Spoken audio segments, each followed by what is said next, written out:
Eu fiz umas anotações, porque esse caso Dallagnol, Moro, Lava Jato, Intercept, ele é muito confuso. Ele é muito confuso. Porque se você resolver que nós temos um mega problema, você joga a luz no mega problema e esquece o resto. Se você resolver que não tem problema nenhum, você joga a luz naquilo que é bacana e esquece o resto. Então, eu resolvi separar, fatiar, e aí a escola Wessel, né? Fatiar, separar. Contra as fibras. Contra as fibras. Aquilo que eu acho que a gente tem que deixar de lado daquilo que o caso ensina. Ok. Então vamos começar por aquilo que a gente tem que deixar de lado. A ideia de que a Lava Jato é o problema, tem que deixar de lado. Que o Sérgio Moro e o Deltan Dallagnol são os vilões do Brasil. Chega a ser patético dizer isso, né? Os dois lutaram do lado certo, lutam, né, do lado certo, lutaram, porque o Moro está agora como ministro da Justiça, e eles atacaram a corrupção. Quem estava do lado errado? Era o Paulo Roberto Costa, o Renato Duque, era o Barusco, o Cerveró, aquele Zelada. Só na Petrobras eram 4 diretores, a Petrobras tem acho que 7 diretores, 4 diretores que estavam aprontando. Um deles que recebeu 100 milhões de dólares e era gerente, nem diretor era, o tal do Pedro Barusco, ele disse que o PT recebeu 200 milhões de dólares. Quer dizer, só da Petrobras, ele sabia desses valores. Então, a bandalha que aconteceu no governo, na gestão do PT, está de um lado, e o Dallagnol e o Sérgio Moro do outro. Então, vamos deixar de lado a ideia de que a Lava Jato é o problema. Outra coisa, a ideia de que hackers invadiram o celular do ministro, isso é cascata sem tamanho, né? E dali eles conseguiram recuperar mensagens trocadas por outras pessoas há 2, 3, 4, 5 anos. Imagina, tem algo a ser explicado aí, é uma ação de profissional, tem ação de profissional aí. Ou alguém que recebeu, foi destinatário de todas as mensagens, resolveu passar, mas tá com cheiro ruim aqui, precisa olhar o que é isso. Outra coisa que precisa deixar de lado é a ideia de que a Lava Jato queria pegar o Lula. Isso é uma piração. Quando ela começa em 2014, a Dilma foi eleita em 2014, né? A Lava Jato começa pegando estes personagens que eram do governo do PT, mas seria esquisito que fossem do governo Washington Luiz. Porque ela começou em 2014, não vai pegar um governo antes da Revolução de 1930. Eram pessoas que estavam atuando. Né? Também precisamos deixar de lado a ideia de que a Lava Jato está em risco, que todas as evidências, as provas colhidas, elas podem ser questionadas agora porque descobriram que o Sérgio Moro orientou o trabalho do Ministério Público. Deixar de lado também a ideia de que o Lula está sendo perseguido porque ele defende os pobres, defendeu os pobres. Pois eles estão falando isso o tempo inteiro, mas não faz sentido. O Lula virou alvo, não por aquilo que ele fez de bom no governo dele, mas por aquilo que ele fez de mal no governo dele, né? E fora do governo dele também. Foi o lado aprontão do Lula. Mas ele ajudou os pobres, ele faz o discurso de depois que os pobres passaram a andar de avião, os ricos ficaram incomodados. Que bobagem, não tem o menor sentido isso. Deixar de lado também essa ideia de que a eventual reforma de uma sentença dada pelo Moro contra o Lula possa derrubar todas as sentenças dadas em todas as ações penais.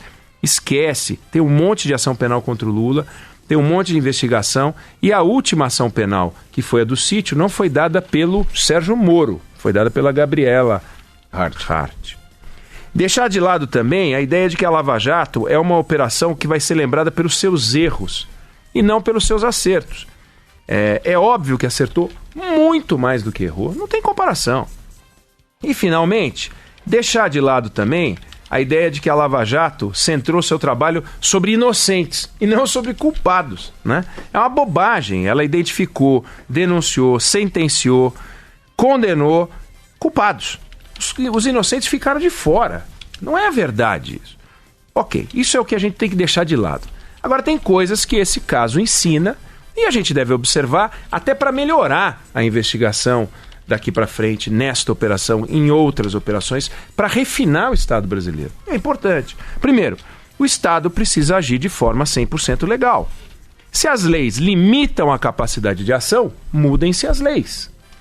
E isso é Congresso Nacional. Transgredir as leis, jamais. Isso o caso ensina. Nós nunca podemos aceitar a ideia de que a solução está em transgredir uma lei, uma regra, fazer um jeitinho, porque foi fazendo jeitinho que a gente chegou na Lava Jato. Ah, mas tudo bem, os fins justificam os meios. Sim, então me dá senha aqui, toma senha acolá e tal, não pode. O crime de corrupção é um tipo de crime, mas o crime de transgressão de lei para tentar fazer o que você entende certo é um problema.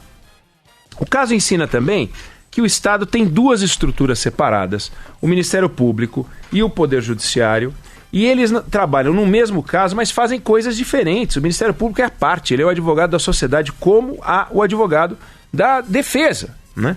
E o juiz tem que ser isento e passivo.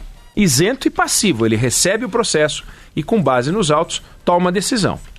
O caso também ensina que existe uma compreensível proximidade entre o juiz e o promotor e o procurador. Por quê?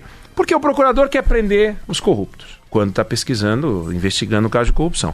O juiz quer fazer justiça. Se o trabalho do procurador estiver bem feito, o juiz e o procurador vão querer a mesma coisa. Já a defesa sempre vai querer liberar o réu, seja ele culpado, seja ele inocente. Então há uma proximidade. Os dois são funcionários públicos, trabalham juntos, há uma certa proximidade. Mas o caso ensina também que, por maior que seja essa proximidade, que é natural, ela não pode se transformar numa relação promíscua, pelo qual um alimenta o outro, pelo qual um orienta o outro. Tem que ser separado. O caso ensina que o juiz não pode orientar um dos lados sob pena de tornar injusto aquilo que deve ser justo, o processo. O processo tem que ser justo.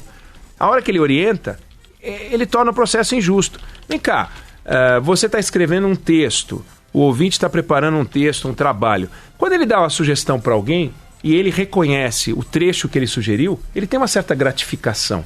Olha que legal, usou a minha parte. O seu crivo diminui, o seu senso de crítica diminui quando você reconhece algo que é seu. Isso vale para o juiz também. Pô, essa é aquela prova que ele obteve graças à dica que eu dei. Pô, essa prova é boa. Eu já acho boa, é natural, não pode. O caso ensina também que o juiz é independente para que ele entregue à sociedade a sua imparcialidade. A independência do juiz deriva em imparcialidade. Essa é a ideia. Então, para que ele seja independente, não pode ter o salário reduzido, não pode ser trocado de lugar, não pode ser demitido. Por que a gente dá tudo isso para o juiz? Para ele ser imparcial. Para ele não depender de nada e poder entregar para nós a sua imparcialidade, a sua indiferença quanto ao desfecho. Ele não pode ter lado, não pode ter predileção. O caso também ensina que os órgãos de controle da magistratura, em particular o Conselho Nacional de Justiça, eles se preocupam com corrupção e fazem umas continhas quantitativas. Ah, o juiz tal é produtivo, ele deu 12.622 sentenças. O outro juiz é improdutivo, ele deu 6.444 sentenças. O que isso quer dizer? Não quer dizer nada. Um pode ter resolvido um mega caso de...